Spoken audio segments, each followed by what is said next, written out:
Kung bago ka lang sa channel na to at isa kang true-blooded Aldab Nation na nagmamahal po kila Maine Mendoza at Alden Richards, tama po ang channel na pinuntahan mo, kaya consider na kitang bago.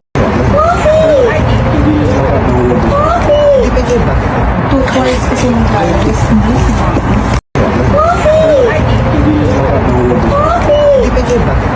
Twice kasi yung virus. Welcome back mga kaaldab. Ito na naman po ang inyong lingkod, si Mr. Destiny. At syempre panibagong update na naman po tayo. Panibagong mga kaganapan po dito po kila Mengay at kay Alden Richards. Usap-usapan tong video na to mga kaaldab, na may boses nga po ng babae at bata. Tapos may video naman po na magkakasama yung pamilya Paul Quezon, na pag-uusapan din po natin yan. Pero syempre mga kaaldab, dito muna tayo pumukus kina Mengay at kay Alden. Alam nyo po ba na marami ng kwento na naman ang naglalabasan? Maraming mga bali-balita na humina na nga po raw ang Itbulaga, na baka pagpasok nga po raw ng 2026 magbago na. Sinasabi kasing yung malaking share ng Atayde ay kukunin na. Medyo marami pong kasing kwento ngayon na naglalabasan.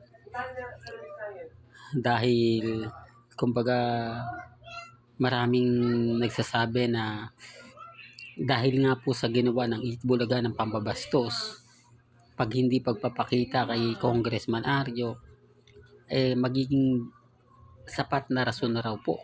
Kaya kukunin lahat ng share ni Congressman Arjo. Ngayon naglalabasan na po yung mga ganitong balita, no? Samantalang dati-rati walang mga ganyang issue. Sinasabi naman po kasi ng ilang legit cover gods na pinoprotektahan lang daw po nila yung show. Ayaw daw po nilang mabash. Di po ba?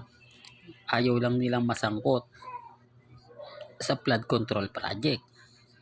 Alam nyo naman yung issue na yan, di po ba? Halos lahat ng kumonekta dyan talagang nabas ng gusto. Di po. Kaya nga sabi sa inyo, kampante lang po ako, mahaldab, relax lang. Andito sa inyo, nagbibigay ng mga update, nagbibigay ng mga post. Taliwas po sa mga sasabihin at ipagkakalat po ng iba. Kaya nga po ako, kita nyo, hanggang ngayon, matatag.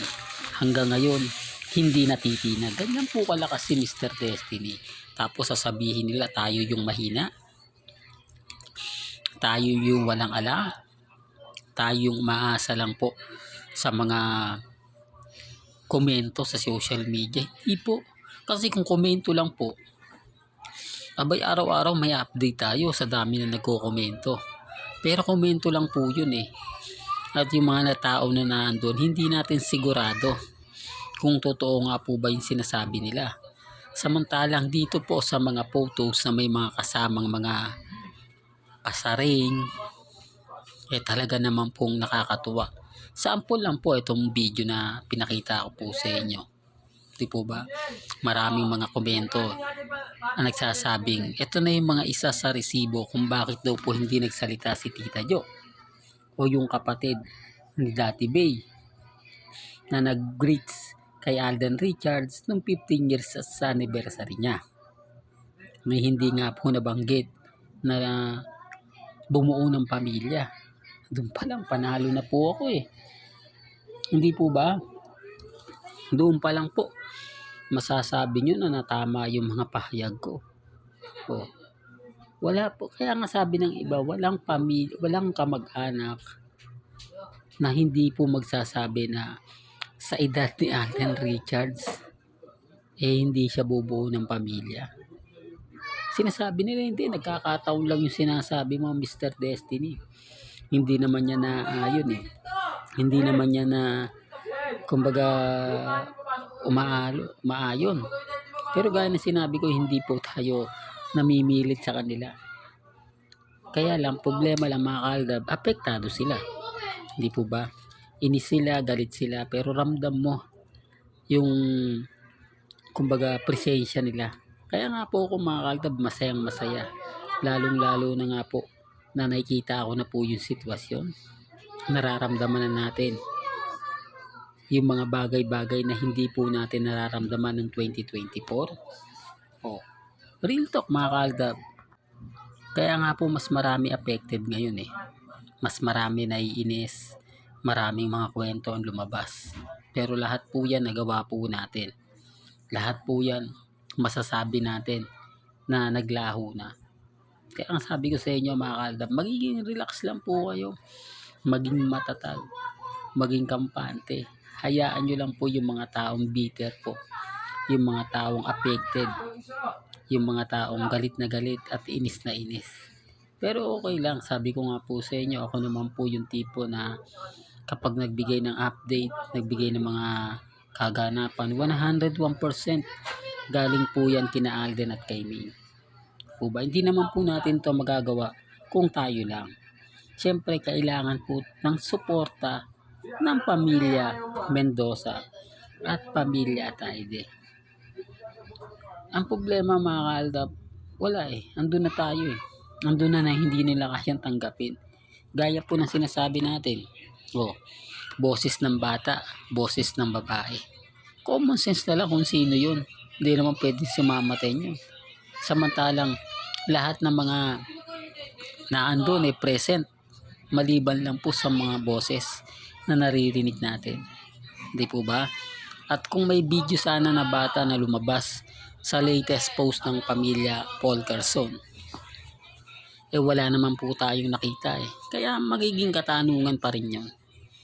Katanungan kung sino nga po ba yung batang o yung boses ng bata na katabi ni Daddy Bay. Baka sabihin nyo, bakit yung sabi mong katabi ni Daddy Bay? Is kay Daddy Bay post yun eh, sa kumukuha ng video eh. Oops, issue na naman yan, Mr. Destiny. Alam mo, kaya ka nababash eh. Kaya ka lagi na pag-iinitan dahil sa mga pahayag at komento mo.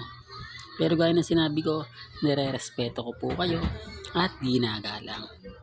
Po ba? Yun naman po yung kagandahan nyo dito po sa channel ni Mr. Destiny.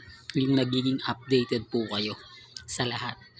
Hanggang dito na lang po ang ating latest updates. Kaya kung gusto nyo pa po ng pinaka-latest at sariwang update, bay lagi lang po kayong tututok dito po sa channel ni Mr. Destiny para updated po kayo sa mga latest at sa mga bagong video po na ilalabas po natin maya-maya lang. Hanggang sa muli, salamat po sa panonood at pakikinig.